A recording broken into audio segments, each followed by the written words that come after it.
Good morning, everyone. This morning, we arrested Massachusetts State Representative Francisco Paulino, who represents the 16th Essex District, which includes the cities of Lawrence and Methuen, for pandemic unemployment insurance fraud, pandemic loan fraud, and money laundering. He is charged in an 11-count indictment that was unsealed today. So I think it's important to understand that the political left in America really is kind of just one big foreign op. When you realize that, everything kind of makes sense. And by extension, the Democrat Party, as we've discussed before, is basically the corrupt money laundering front, who, if they're not sending and embezzling money back to themselves, it often goes to hostile foreign populations. You know how the supposed quote unquote welfare state goes. But in today's video, our stories maybe hit that directly on the head, because the federal government has unveiled some findings today that really just do back up that very thesis. Because on one hand, ladies and gentlemen, we have found yet another Democrat politician in this country who has been arrested for fraud as part of the Vice President J.D. Vance's anti-fraud task force. And this time, yet again, it looks like someone else was stealing COVID money.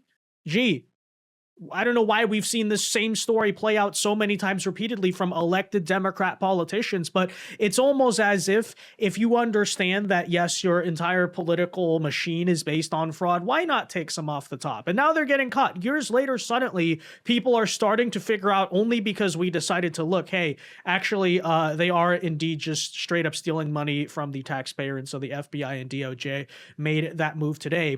But simultaneously, out of Marco Rubio's State Department, we also got the findings today in a new terrorism designation, basically proving indeed that Antifa and the organized militant left that you see on the streets of this country are actually indeed part of simply global terrorism networks, often being financed or given material support from foreign actors. This is not much of a surprise. We've already understood that No Kings and a lot of that stuff's being propped up by, say, the Singham network, stuff coming straight out of China, but there are others. Apparently today, some ties to Hamas and foreign Islamic terrorism have been found. But when you kind of understand, hey, this whole supposed global leftist resistance does all fall under the same bad actor umbrella, then I guess, again, it all just does make perfect sense. You know, it's kind of just as if all the things we've been saying are coming true here. So let's talk about it, guys. First, though, do us a favor. If you enjoy our content, make sure you hit that like button down below. Subscribe to the channel if you are new. We greatly appreciate the support. And that said, so the first story here, the first component, I guess you could say the domestic component, although I doubt it was only domestic citizens who were committing this type of pandemic fraud, but you know the story there. So take a listen. The FBI has now just arrested another politician, Democrat Massachusetts State Representative Francisco Paulino, for pandemic fraud. This comes, by the way, after, you may remember, there was that big congresswoman over in Florida last year who got indicted for the same exact thing, right? Stealing pandemic relief funds. Apparently last week, I believe they nabbed a mayor. So this is just a repeated pattern we're seeing over and over again. But as you can see, the DOJ is alleging that the disgraced representative scammed taxpayers, basically took $700,000 of the COVID relief funds for personal use and basically took it to finance things like real estate expenses, which is interesting because I think the Somalians did something similar with affordable housing. But you understand, right? If they basically set out this whole playbook under the Biden COVID stimulus and they understood, hey, here's how we can kind of do this, then of course the corrupt politicians would be taking some off the top. I mean, that's not really much of a surprise, but you know, that's why we say, in so many ways, the Democrat Party is a giant money laundering front. It's an old school political machine. That happens, first of all, because you can see the corruption happening up top, but even break down deeper, right? What is supposedly left-wing ideology about? What are the politics of the Democrat Party? in many ways, it's so accurately summarized by that Minnesota Somalian fraud scandal, which is not just happening in Minnesota or with Somalians, but that's kind of the whole thing, right? Buying votes, effectively allowing the mass theft of taxpayer dollars to take place and enabling that, by the way, via supposed nonprofit grants or infrastructure projects or welfare programs or whatever it is. And in the end, what are you really doing? Just buying the votes of a bunch of third world populations and using that as more or less effectively the political machine by which you continue to maintain power. And then simultaneously, you're taking it off the top for yourself. So, you don't want to talk about Boss Tweed. You want to talk about the old school Democrat Party political machines that you might have learned about during the Gilded Age in school, New York City, places like that, where this type of stuff went on, right? The Irish and Italian immigrants would get off the boat and immediately they're handing them money, handing them favors, stuff like that. But hey, vote for the Democrats, right? Vote for the Tweed machine. That's the same thing still happening today. The people want to pretend as if, oh, that stuff is illegal now. That stuff doesn't happen anymore. No, I mean, they're still doing it, right? But that's why at the start of this year, we kind of kept on bringing up this slogan that, yes, actually supposed woke ideology or liberal politics is kind of just one gigantic mass pretense for money laundering and fraud. I mean, think about it after all. You believe in welfare. We believe in giving out handouts to underserved communities. Oh, what is that kind of a easy excuse to do? Money launder? Then, by the way, you can't check it because according to these people, let's not forget, anti-fraud actions, that's racist, that's xenophobic, that's whatever, that's this, that's that, right? We remember the resistance to the Minnesota thing that took place. We had crazy leftists literally willing to sacrifice themselves to cover up what was obviously going on there. You know how people seem to feel about the supposed anti-fraud task force in the federal government right now being ran by the vice president, because let's not forget, last year during Doge, it was the same exact thing. Don't forget that, right? How telling was that? Before anti-ICE and all of this stuff, the very first left-wing protest movement that sprung up under this Trump administration was the one against Doge, right? You had all these weird geriatrics and left-wing activists and hippies and freaks coming out and saying, no to Doge, no to the program, rooting out waste, fraud, and abuse. And at the time, we kind of just sat there and laughed at them and said, why do you care so much, or what's going on here? But in retrospect, maybe consider that more seriously. There's actually a reason why the Singham Network, No Kings, the proto No Kings before it got called No Kings, those people, those organizations started to create their agitation campaign over this at least on the surface, kind of benign, generic kind of Republican thing, right? It shouldn't seem like the end of the world. Yeah, we're cutting down the federal government. That's what Republicans always do. But maybe now we understand why that was such a threat to them, right? Why they cared so much about USAID, an agency that, frankly, most Americans had never heard of, but it was very telling. You had so many people in D.C., specifically the Hippie Freak Coalition, going out and protesting vehemently, pretending as if this thing Americans had never heard of was going to be the end of the world. Why was that? Why was that? Because while you may have not heard of USAID, while you may have not really paid attention to where the pandemic relief funds went, this was the reality of that. Right? This is why they care so much about that stuff. By the way, I want to talk about inflation. You want to talk about the inflation that was caused through those years by supposed pandemic relief funds stimulating the economy. Yeah, one can only imagine that the embezzlement and mass theft of these funds was a major contributing factor to that. So not only is it just stealing from the taxpayer, understand the economic loss that was created here. And I think in retrospect, there's a strong case to be made. The fraud rates of the pandemic relief era type of stuff was very high. But, still, nonetheless, on top of all of that, right, this fraudster, Paulino, also loaned out taxpayer dollars at a significantly higher interest rate than he was paying just to line his own pockets.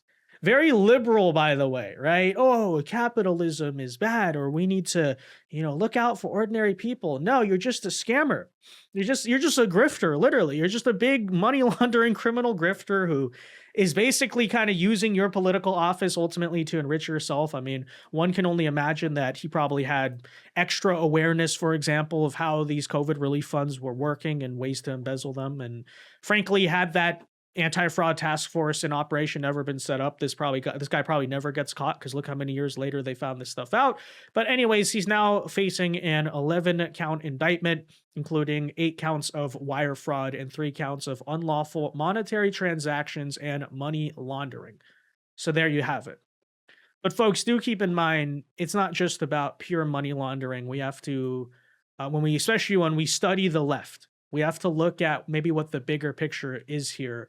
And with that said, take a listen. The State Department is now targeting an overseas tech network, now designated, by the way, as a official terrorist organization, accused of helping extremists hide in plain sight by providing encrypted tools to Antifa activists in Portland, Oregon. By the way, remember everything that took place in Portland last year? Remember the straight up war, the straight up insurrection that was taking place on our streets? And by the way, not just last year. Think about the Summer of Love. Think about 2020, when they were like storming and trying to burn down a federal courthouse with federal agents inside. And remember, that was a 2020 story, right?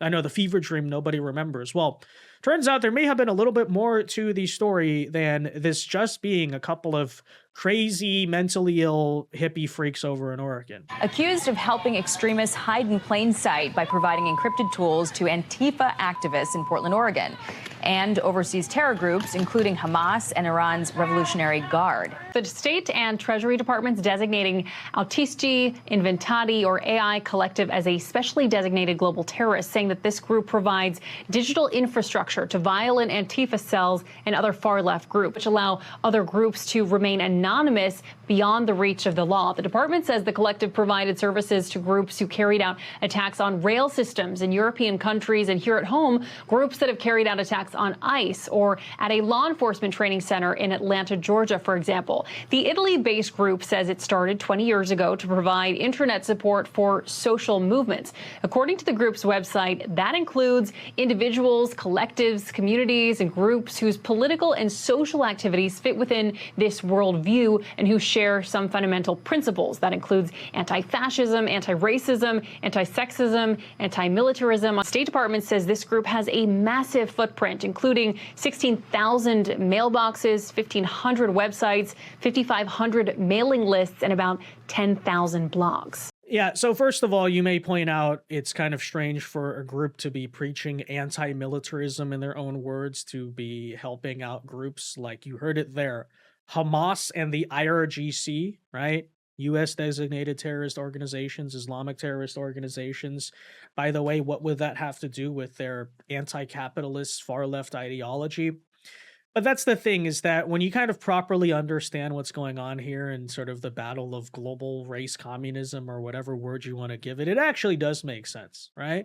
Because those are fundamentally third worldist causes. And, you know, whenever terrorists in the third world are perceived to be fighting against the Western world order, the white people, the Christians, however you want to put it, right? By extension, you are sort of part of that resistance in their eyes. And so actually not surprising at all that a group supposedly only funding left-wing social movements also is giving help to Hamas and is giving help to the Iranian Revolutionary Guard, literally a state actor, by the way, right? But, you know, of course. But now that we understand that, isn't that so interesting? So the Antifa that you see here in America, the agitation that goes on, by the way, the Palestine movement, let's not forget about that. Oh yeah, it's kind of being propped up by the same stuff as, say, Hamas itself or the IRGC itself, right? So we pointed out time and time again, especially as it pertains to Palestine. Look, you know, I know a lot of right-wingers, because they're skeptical of Israel, want to go join in that, but do understand that the Palestine cause from day one, literally since the 1950s, has always been of historic Marxist origins. Okay, and there's a specific reason for that, because according to them, Israel is a colonial state. It's a settler apartheid state. You know, all the same buzzwords they give for Western countries, because I guess the Israeli Jews are of lighter skin than the Palestinians. Therefore, like, that's how it works to them. So, you know, but that's the thing, is we understand how it's very interesting, right? This all kind of now ties together. Oh, you don't say. Antifa in the United States, who, first of all, we are told, let's not forget, is not an organization. Remember that? Antifa is just an idea. or to the extent that it exists, it's just ordinary left-wing Americans who are protesting for quote-unquote anti-fascism, despite the fact, by the way, that anti-fascist action literally is, as we pointed out before, that name is even taken from the same exact group in Weimar, Germany, that also was part of the German Communist Party. So, like, it is an organized thing. Obviously it is. But not only that, right? That this supposedly definitely not a terrorist group and stuff like that. Oh yeah, very interesting. Is working with the same people who are providing material support to Hamas and the IRGC. Huh. And that's only on one side of it. That's only from this AI collective group. We've also covered many different times how, yes, indeed, a lot of Marxist parties and organizations, Antifa adjacent groups, yes, likewise, their funding, their support is coming from Singham, it's coming from China and, places like that. It's almost as if, by the way, very interesting, a lot of foreign adversaries of the United States who have a vested interest in seeing the United States be destabilized would maybe want to give material support to movements that ultimately seek to destabilize the United States. I know, big surprise there. So, very interesting, of course, that always ends up being what? Oh yeah, just leftism, yeah, just far left politics, anti-Trump agitation, all this stuff, anti-ICE, et cetera, et cetera. Very interesting. But anyways, that said, take a listen here. So AI Collective has officially been deemed as a specially designated global terrorist. The designation bars Americans and U.S. financial institutions from doing business with the group and freezes any assets it has under U.S. jurisdiction. Violators can face civil or criminal penalties. But here's where it gets even more interesting. The memo identifies the now infamous, the group that supposedly doesn't exist. Let's not forget. We always knew it existed. We always knew it was a hotbed. It was a network of domestic terror. But this memo specifically identifies the Portland-based Rose City Antifa, known for its very violent rioting and destruction, as one of the U.S. groups that relies on AI collective tools and services. Rose City Antifa is listed in the memo alongside a media organization that the State Department says used AI collective tools to disseminate information to the Popular Front for the Liberation of Palestine. Ding, ding, ding. What did we tell you, right? That sand war, this foreign sand war that's taken over our politics, it's kind of obnoxious, right? Normal Americans are saying, well, can we stop? We don't care about your freaking Palestine. Right? Why are you so obsessed with this? And why has this supposedly become this big mainstream thing in the United States? And everyone cares about Palestine, bro. The number one issue of our politics. Oh, it's literally just a foreign op, right? It's literally just a foreign op. It's literally just like foreign anti-American leftists and Islamic terrorists. Oh, they're giving material support to Palestine regions in the United States. Oh yeah, color me so surprised. A big shock, right? So, as I said, literally, the left is a foreign op. Understand that, which, is kind of a double entendre because that exists in more ways than one, right? We don't just literally mean that in the sense that, yes, foreign countries are in many ways propping up, these types of movements. We also mean that in the sense that their ideology is fundamentally foreign to the United States, right? Spiritually, they are invaders. You could say the Cold War never ended. We're kind of just now in the Red Dawn moment, right? But, just keep that in mind. So let's just proliferating inside the United States alongside Hamas, the Islamic Revolutionary Guard, Hezbollah, and others. The memo also accuses the militant abortion rights group Jane's Revenge, which declared a, quote, open season on pro-life organizations and threatening escalating attacks against the Supreme Court, of using the collective's services. And ladies and gentlemen, as you can see, a whole lot more there. So yes, not only is there clearly a very fundamentally violent nature to left-wing organizing in this country, and that's sort of the point, that is the goal, that's what they're after, but notice how we're going to repeat it once again, it's being funded, violent leftism is being funded by America's enemies. Now here's what's also very interesting, is I would point out, first of all, this is what we called for following the assassination of Charlie Kirk. We said, look, if we want to live, literally, if we want there to be a country, if we don't want these people to have power, there has to be a really kind of, anti-terrorist style crackdown on the political left and specifically groups like this right here, right? Antifa has to be designated a terrorist organization. These people have to be mass arrested who are, committing political agitation, as they call it, but really just domestic terrorism out in the streets. And, look, obviously there's a lot of work to do in total fairness. There are a lot of confines to the law in the United States that make that stuff difficult, okay? It's like you can just snap a finger and throw all these people in jail. Unfortunately, it works that way. But I will say that this is an optimistic step because, first of all, not only did we bust these people, let me also point out something. So one of the big challenges we pointed out in why it's actually difficult to label Antifa a foreign terrorist organization, which is the only thing that actually has any meaning, by the way. Saying it like there's no such thing, legally speaking, really as a domestic terrorist organization in the United States. So just so people understand the legal framework, right? Trump can sign something declaring it a domestic terrorist organization, but that has no actual, legal backing. Whereas, for example, being a part of or providing material support to a foreign terrorist organization already in itself is a crime in the United States. So obviously the issue with designating Antifa, say, a foreign terrorist organization would be you have to prove that it's foreign, right? You have to prove that, it's basically operating on behalf of some type of foreign actor or state actor or something like that. Which, because these people clearly they encrypt their stuff, they tie up loose ends, and primarily it is American citizens who are in Antifa. At least we think so. That can be difficult. However, why I say this is significant and why this is a big development is, hey, that's the first step, because you've just proven that, yeah, this stuff is actually global, right? This stuff is being supported materially by foreign or global terrorist organizations. And so that connection's getting closer. We're getting warmer. We'll see what happens there. I'm not really promising anything, but what I will say is that, look, if this is what we are especially asking for, this is kind of at least a first step in a long process to maybe doing something, quote unquote, right? We'll see what happens, but just don't forget that, right? It literally, not only are the leaders of this thing engaged in mass money laundering and fraud, we already knew that, but yeah, actually the American left is a foreign op.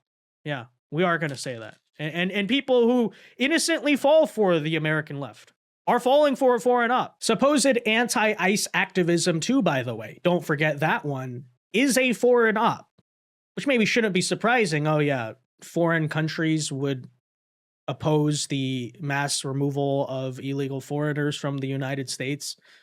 They would oppose something that not only might have to stop the remittances, for example, going back to their economy and cause social stability problems in their own countries and things like that if those people all had to go back, but likewise would stabilize the United States, would put the United States in a much better position, in a much more, comfortable, strong society, right? Very interesting. Supposed immigration rights activism. Oh yeah, it's a foreign op as well. Yeah, funny how that all works. But anyways, do not forget that. That said, guys, let me know your thoughts on this in the comment section down below. Be sure to leave a like on this video, subscribe to the channel if you are new, and until next time, God bless and peace.